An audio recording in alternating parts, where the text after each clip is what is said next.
Kaveri delta மாவட்டங்களில் உள்ள பாசன கால்வாய்களை தூர்வார அரசு உடனடியாக நடவடிக்கை மேற்கொள்ள வேண்டும் என்று விவசாயிகள் வலியுறுத்துகின்றனர்.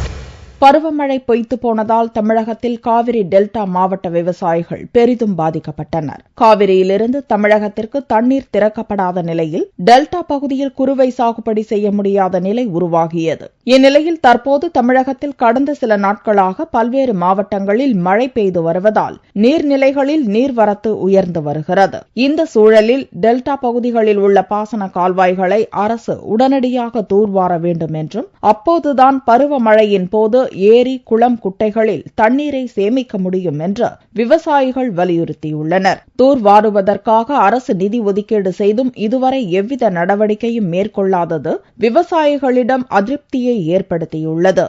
இந்த வருடமும் ஒரு 8 கோடி ரூபாய் ஒதுக்கீடு செஞ்சதா சொல்றாங்க. இப்ப மழையோ தண்ணியோ இன்னும் வரல. நல்ல இந்த சந்தர்ப்பத்தை பயன்படுத்தி அருமையா தூர் வரலாம். ஆனா இதுவரையிலும் நாங்க எத்தனையோ கூட்டங்கள்ல, விவசாய குறைதீர்ப்பு நாள் கூட்டங்கள்ல மாவட்ட ஆட்சியரிடம் கோரிக்கைகளை வைத்தோம்.